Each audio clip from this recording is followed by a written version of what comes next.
welcome to my channel. I'm Extreme Deathman and this is the BMW F800 ST. It belongs to the iconic and very successful F series, which consists of various models all built around the famous inline 2 or parallel twin off-road tugs. Let's just take a quick closer look at this engine. It's a 789cc or 48.7 cubic inch parallel twin, meaning both pistons move up and down together. This produces a 360-degree firing order, leading to the unique sound that is reminiscent of the larger boxer engine of the R series.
Furthermore, because of the huge mass of both pistons moving together creating significant inertia, the engine had a counterweight via a third vestigial connecting rod. This made the otherwise very simple and sturdy engine a bit more complicated, but also a lot smoother than most inline twins. Depending on which model you rode, the engine produced between 75 and 87 horsepower and between 77 and 86 Newton meters, with the ref limiter sitting at 8,500 RPM. However, the engine is known to exceed its datasheet numbers. The engine was a joint development by BMW and BRP road tugs, and was built and delivered by the latter up until 2018, when the Successor 50cc engine was introduced. Now back to the history of the F800 ST. Back in the mid-2000s, BMW didn't have much of a modern middle-class bike lineup. Yet the demand was there and the segment was booming.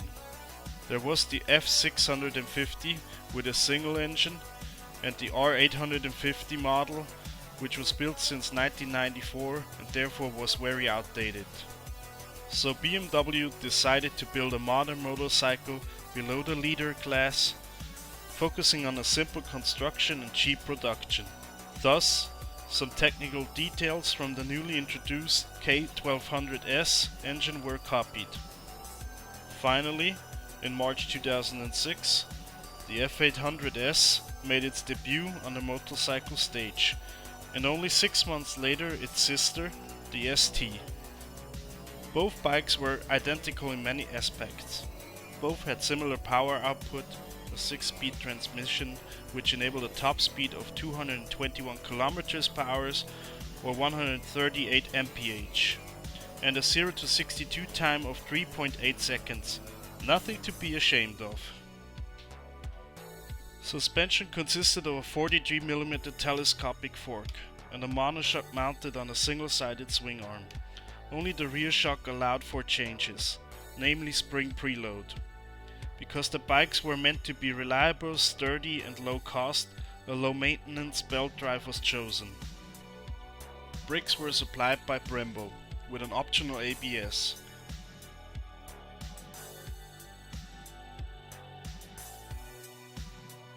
Also optional was a board computer which depicts air temperature, average speed, average fuel consumption since last reset, momentary fuel consumption and remaining range.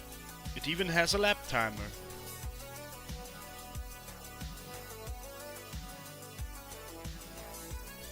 The main differences between S and ST were following. Different rims. The S had black rims which were inspired by the K series. A higher wider handlebar on the ST and an optional touring package featuring a luggage rack and 2 side cases. More on those later. The fairings and windshield also were larger, covering more of the engine and increasing wind protection. All of this was to make the bike more suitable for longer trips, as the name also suggests. ST stands for Street Touring, S for Sport, and the later models were called R for Roadster and GS for Geländestraße, meaning off-road and street.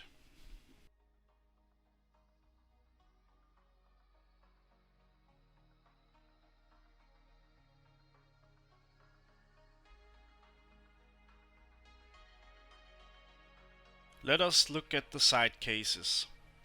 They are fixed via pins and need the key to be released or opened. Their size can be adjusted seamless by the 2 closing straps. Inside the cases are waterproof luggage bags, which can also be carried over your shoulder.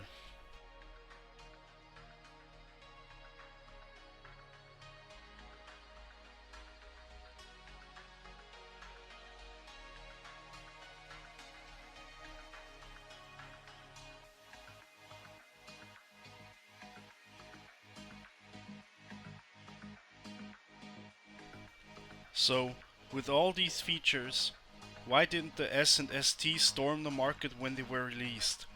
One reason: the awful transmission.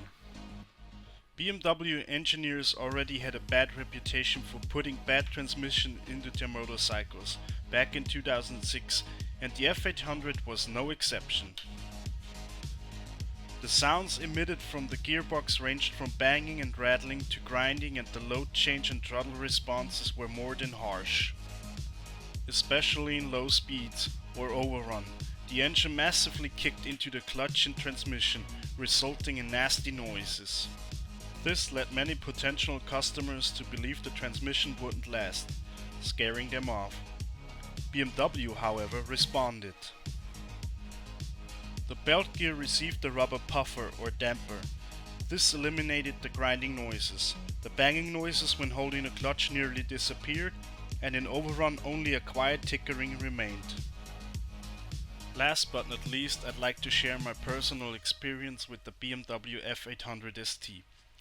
If you are in the market for a sporty motorcycle with touring qualities and don't mind the transmission, respectively you have the reworks done, as every F800 should have, the bike is a near perfect machine. The engine is incredibly torquey and has a linear, almost turbo-like power output, so no matter how you ride, gear changing is a can, not a must.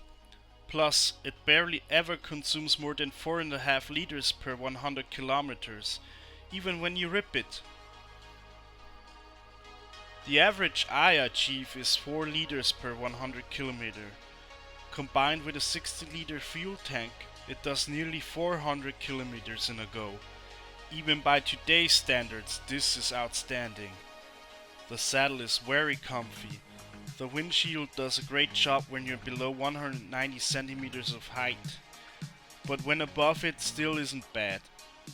You can enjoy the entire day riding, doing well over 300 kilometers and still won't be exhausted when you get off. The ride itself is incredibly neutral, and that makes the bike quite fast. You aim for a line and the motorcycle executes it.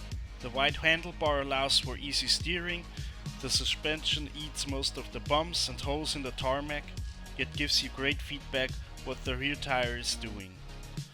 When the F800 ST was released, some said it's the bike the world has been waiting for. Light, agile, great for touring, and a lot of fun. A bike that doesn't overwhelm beginners, but also is a joy to veterans. I can almost completely confirm this, because to me, personally, there's a problem. The F800 SD is so near perfect, it doesn't touch me emotionally. It just feels somewhat boring. All subjective, of course. You need to ride it for yourself and make a decision. I, however, can guarantee you get a fast, comfortable, sturdy and reliable bike with great characteristics. Finally, in 2013, the ST was succeeded by the GT, Gran Turismo. Basically, they are the same bike, but the GT has a lot of improvements for even better performance on long journeys and for touring, because BMW thought the already near perfect ST was perfect enough. So the GT, for example, features even longer and wider fairings or the optional electronic suspension ESA. Did this make the near perfect motorcycle even more perfect? That's for you to decide. As for the ST, that's all I have to tell you for now. Thank you very much for watching. If you enjoyed my video, please like, share and subscribe. Hit the bell button. You'll also find me on Instagram with my channel name. If you have some criticism or would like to give me some tips, please leave a comment. I'll appreciate it. So long then. I'll catch you on the next road adventure. Farewell.